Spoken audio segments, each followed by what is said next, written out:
I've learned the hard way that not everyone deserves to know the truth, unless it's your very close circle. And sometimes that doesn't mean family.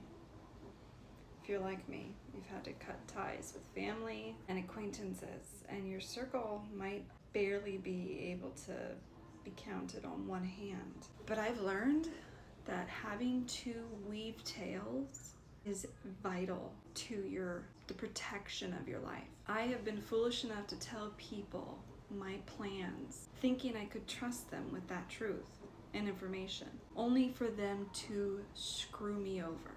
Have you been there? Have you been screwed over by people because you were too forthcoming with information about your life, your plans, what you were gonna do? Maybe you told your coworker you were job hunting and they told your boss, and so your boss was conniving a way to get rid of you because they knew that you were already job searching and on your way out. Yeah, I've been there. I have learned to keep my mouth shut or weave tails and manipulate the truth in order to find out who I can trust and who deserves to be in my inner circle.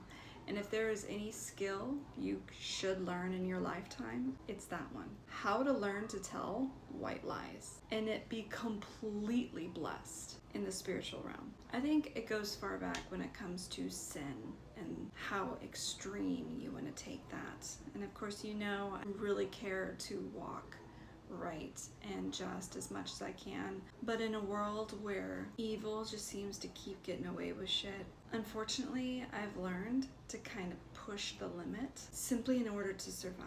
And I do it with a good heart and good intention.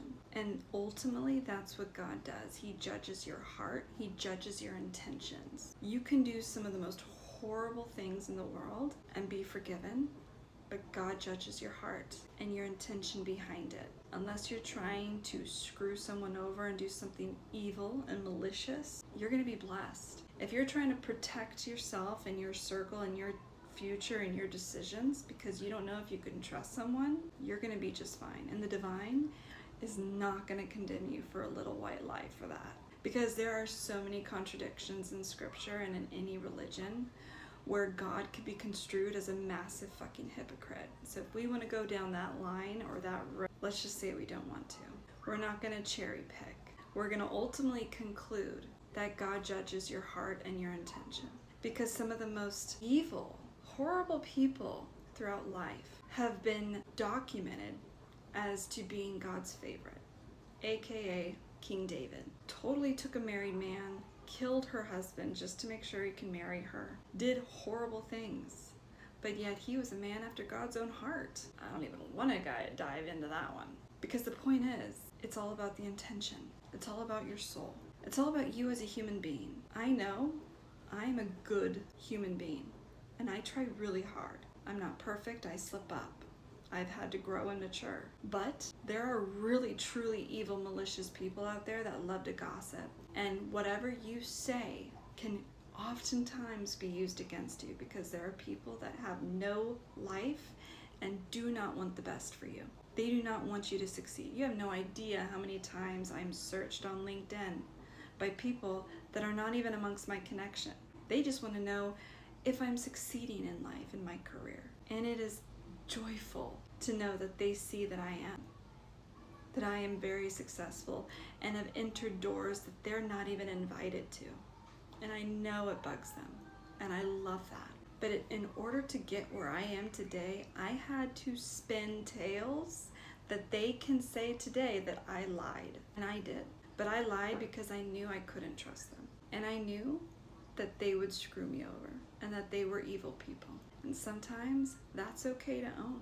That is 100% justified. I'm going to share with you techniques to use that I've had to learn, that I'm going to teach you. I've had to do the hard work about strategic storytelling. How to use white lies to protect your next move. Here are 5 strategies and techniques to master. The very first one, not have anything documented in an email, a recording, anything that can be shared, a screenshot, anything like that, unless that is something you are perfectly okay with the world being aware of. You have no idea how many people post, say, email certain things that is a documented thing, that is oftentimes 99% of the time, that's the thing used against them. So learn what things not to have documented. Be very careful with your emails, with things that are documented. The second thing is use misdirection to keep them comfortable. Sometimes you give just enough information to satisfy some curiosity without giving away the actual truth. So let's say you're working late on a personal project and someone wants details. You say, just catching up on a few things. You know how it is. That's how you keep it. Just kind of misdirect to keep them comfortable and leave it at that. Third thing, learn the art of the casual white lie. Like I've said, when the truth can directly harm you and or your loved ones, it is perfectly okay to bend the reality just a bit. I don't think the divine holds that against us. Like a boss asks, are you planning to leave company? A bad response would be, yes, I'm interviewing next week. They don't give a shit about your development. They don't want what's best for you. I'm sorry, they don't. They care about their company or entity that they are working for. And you are a liability at that point. So a better response would be, I am always open to growth, but right now my focus is here. Very much a white lie. Not the truth, but not a direct lie. The fourth is control who gets access to your truth. The more exclusive your truth is, the safer it stays. I've learned to keep my circle small.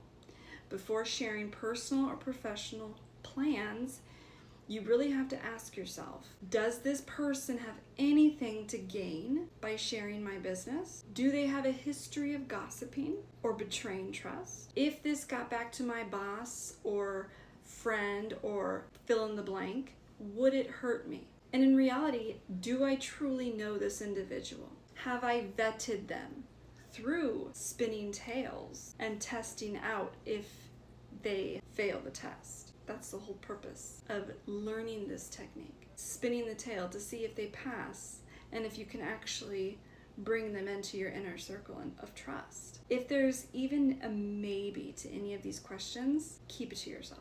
And fifth, last thing is keep to default answers. Keep it basic. When someone wants to know something, be very basic and vague. Don't give them any ammo. Absolutely do not give them any ammo. My mistake early on in my life was giving way too many people way too much ammo against me. Gave them too much knowledge about things they shouldn't have known. They had no business knowing. But I told them anyway, like an idiot. I was vomit of the mouth. I wanted them to like me, so I was too honest with who I am. Boy, did they know everything about me. And that was my number one mistake, because they were able to use everything against me. And so, out of bitterness and anger from the people that did screw me over with that information and truth and vulnerability that I shared, I had people screw me over.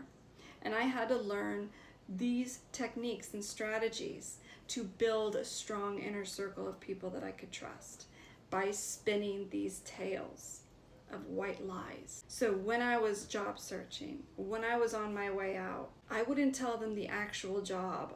I would tell them another job. Throw them off, not the actual job I am leaving for when I gave my 2 weeks notice. Never, ever give people the actual information unless you can trust them. There's no business them knowing that. Unless they are vital to your life, that information does not need to be said. But some are just so curious, they really want to know. Unless they are a vital person in your career and a reference, and a colleague that you will keep in contact with for a long time, throw them a bone, throw them a tail, give a strategy out there just to see what they do with it. And you will be surprised that they had no good intention wanting to know where you were headed. I had someone call ahead to a company I was going to work for and slander my name because I was dumb enough to tell them where I was headed. Do not tell the truth to people you have not thoroughly vetted with these strategies. And I'll end it with this. Sometimes silence, misdirection, or a carefully crafted tale is the only thing keeping your power intact. It is your power. It is your story. It is your truth. You have every right to determine how you say it, to whom you say it. Please heed my advice. From one friend to another, I learned the hard way. Take care.